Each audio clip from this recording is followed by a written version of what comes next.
Page 34, Candles and Cake. Top of this page, they're introducing a contraption called a triplet. This throws some people, but let's just talk about it carefully. In a triplet, you're simply playing 3 notes. Triplet is 3. In the same amount of time you'd normally play 2, so you got to speed them up a little bit so you can squeeze that 3rd note in there. Let's just take any, it doesn't matter, just take a note. If I play the note as quarter notes, I get this. 1, 2, 3, 4. If I play it as 8th notes, there's 2 of those in a quarter note. It's 1 and 2 and 3 and 4 and. If I play them as 16th notes, there's 4 of those. 1 E and a 2 E and a. 1 E and a 2 E and a 1 and a 2 E. Well, I can also have triplets. And a triplet is between the 8th note and the 16th note. Good luck. There are different ways of counting triplets. I do a 1 and a, 1 and a, 2 and a, 3 and a, 4 and a. Rather than 1 and 2 and, I do 1 and a, 2 and a. It's a little faster because that gets me, you can say triplet, triplet, triplet, and sometimes I have to do that. So here it's triplet, triplet, triplet, or 1 and a, 2 and a, 1 and a, 2 and a, that type of thing, and that's triplet.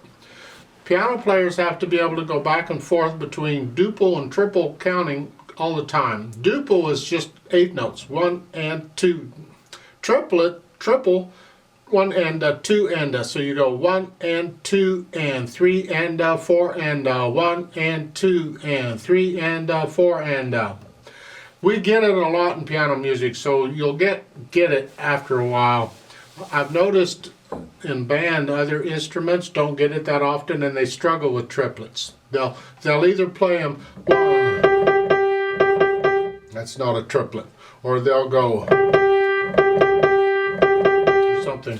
They got to be even. Triple, triple, triple, triple. And they can't go back and forth between duple and triple so well because they haven't done it that much. As a piano player, you will do it quite a bit. So let's look at this piece here. And the first full measure there on page 34 in the right hand, you have here a D, an E, and a. So it's 1 and a 2, 1 and a 2 and a 3 and a 1. So if I start with a pickup note, 3 and 1 and a 2, 2, 3, 1 and a 2. That's a triplet. On page 35, 3rd line down, triplet, triple, 1 and a 2 and a 3 and a. Next line, same thing, different notes. And that's triplet. As far as this piece goes, 3/4 time with 1 flat. It's either an F major or D minor. Well, look at the last measure on page 35. It's here. That's an F major chord. I'm guessing this is an F major. Starting with the right hand. Coming in on beat 3, I've already talked about this.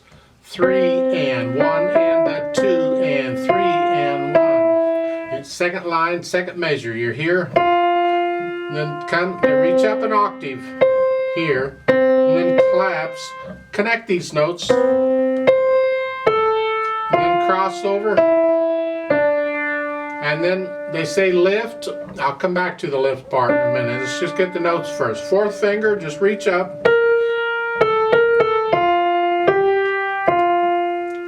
And then you end it on thumb. Don't have to, but it's okay because you got to use thumb again. So if you'd rather, the last 2 measures of the first line is here. You could end it. You could end it with 4th finger. Scrunch up and put 4th finger on that. End it with 3rd finger, and that way your thumb is a little better in position to go on. And then 4th finger. We got that going. Let's jump down to the next to the last line, 2nd measure there. You're here. And then reach up here. And then 1 and 1. That's the right hand. The left hand, keep the left hand down. You have broken chords mostly. Block. C chord. Next line is an F chord. And then top of page 35. They're saying 1-3. Doesn't matter. I like 2-4. That puts me in position for the chords coming up. So if I just come up and do 4-2 here, then I don't have to move the left hand anymore. I'm there for this one and this one. So the 5-7 chord and 1 chord. And then the F is down here. You gotta come. And then going on when the left hand plays again, broken or block chords here really. You gotta look at the keyboard for that move. And the next line. Here, get that. Now, fourth line down. You're here, and if you go to the next measure, a 1-2 gets you there, and that's fine if that's what you want. You got rest before you go on, so you got time to move. But if you don't want to do that, then you're gonna have to do something else.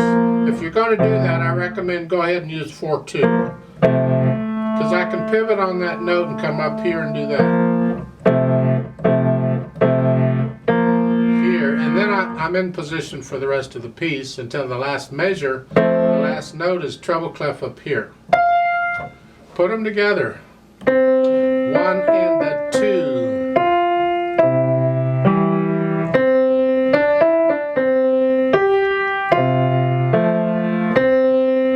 You get the idea? I don't want to play the whole thing for you. I think hopefully you can figure it out on your own. Then we go back, we add the articulation. The staccatos, short.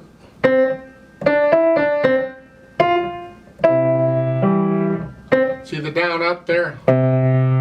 It's a 2-note slur. It's down. Usually on a 2-note slur, it's a down up on 2 notes. That's all that. I don't know that you need a down up from me. Hopefully you just do it. Rest.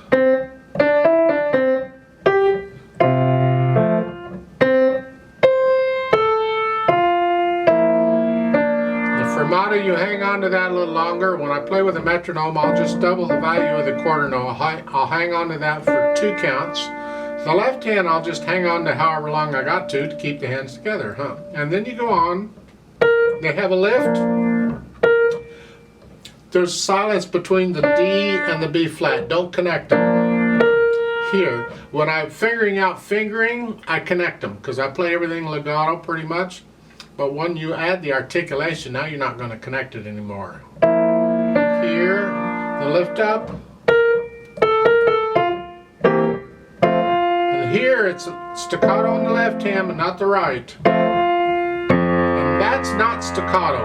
And again, I'll hold that for 2 counts there in the left hand. So it's 1, 2, hold. And then we go on, lift up, because it's a new phrase. So lift up, it's a new section too.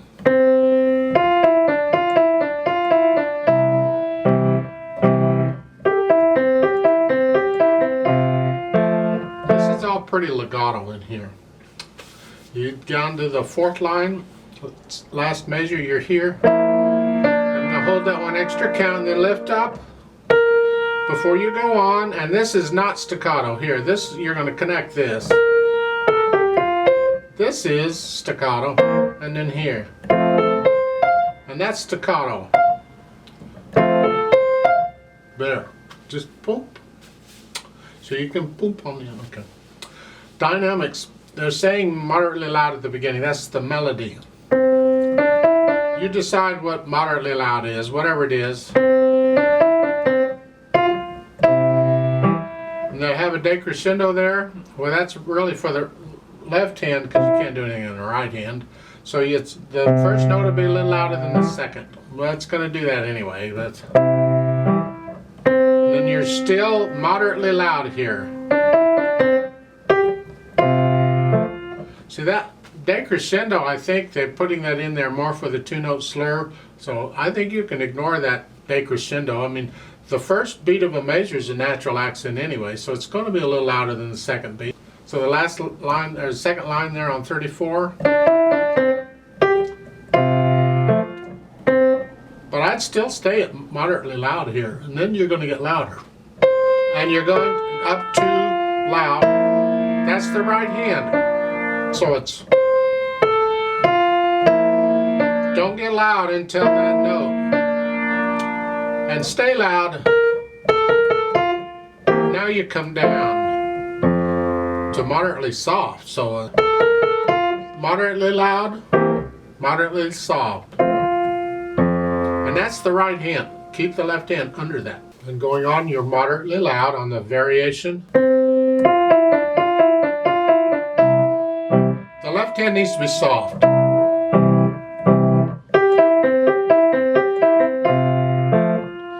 Fourth line down, you're going to crescendo up to a loud again. Don't get loud until that note. And you're staying loud. And now you're going to get louder. I suggest you come down to moderately loud and go back up to loud. There. You don't need to get very loud here. I guess you can if you want to. If you want to start it loud and go very loud. It's an interpretation decision you have to make. You got to make a lot of decisions here as far as interpreting things. And at the end, that crescendo, you're already loud. So you can stay loud and go to very loud, or come down to moderately loud and go up, back up to loud. So you've got, you know, how loud do you want this piece to be? What is your feeling how it should go?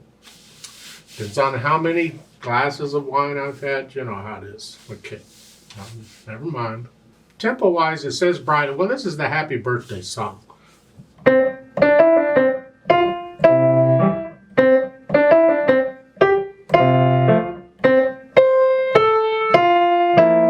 Retardando there in the last measure on page 34. Slow down. And you hold on to that until you're tired of it, and then you go on.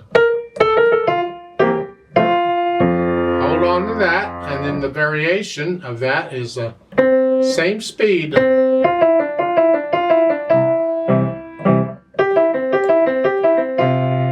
So how fast can you play that and be accurate and controlled? Those notes have to be even. And the next line, I'm just transferring weight on these, by the way. Even that second line up there, I'm just transferring weight here. Now they've added pedal for some contrast more than anything else, otherwise you really don't need pedal. But it's going to be lag pedal or legato pedal. So you put the notes down first and then the pedal. And every time you change the pedal, you play the notes first and then change the pedal. So the pedal lags behind the notes. There's some overlap there. At the end, the pedal and the hands come up at the same time. And I recommend you lift the pedal right when you play that note.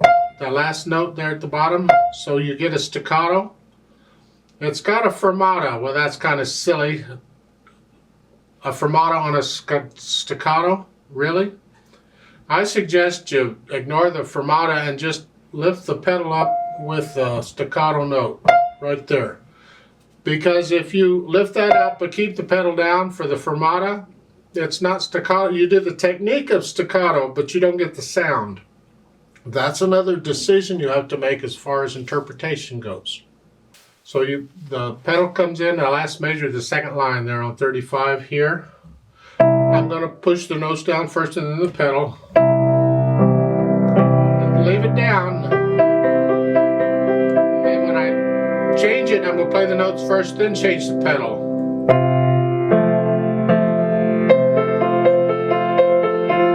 And I lift the pedal up right after I play those notes. And then I don't pedal again to the last measure. And there, push the pedal down right after I play the notes. And here, there's two ways of doing this. It's up to how you want to interpret it. They put a fermata over the staccato. You want to hear a staccato at the end, the pedal comes up with the hand. So you get a staccato there. If you want to observe the fermata and sound, and then you do the technique for staccato, but you keep the pedal down. So, and then when you're tired of hearing it, you lift the pedal up, and that ends it. You end it with the pedal. So even if you do keep the sound going, you still do the technique for the articulation. The other interpretation of that fermata is you'd lift the pedal up with it so you get the staccato and freeze. Don't move. Right there. And it's an effect. So really the sound isn't over, or the song isn't over just because the sound ends. So to demonstrate both of those interpretations, I'm going to start with the last note of the previous line because it's a pickup to it. So it's here. So the first time I will play it as a staccato, and you'll hear a staccato. And when I do that, I'm going to freeze right there, and there'll be a pause, and they'll say, is it over? What's going on? It's like the song really isn't over yet until you relax. And then the song is over. It's like a conductor conducting a band or orchestra. The song isn't over until the conductor drops their hands. Because they'll leave their hands up there a bit just at the end, just so the sound has a time to die away and everybody has time to recover. And then that's really when the piece ends. So it's here. That's one interpretation. The other one is I'll do the technique for the staccato, but I'll leave the pedal down, and the sound and the pedal will continue the sound by itself. And then when you get tired, you lift the pedal up. So there's two ways of doing this. Maybe one time you do it one way and another time you do it another way. If you have a teacher, they'll tell you how they want you to do it. That's all right too. Let's play this together slowly to double check the notes and the rhythms. I'm going to go really slow. I'm not doing dynamics. I'll give us 2 counts. Let's try it. Ready, go.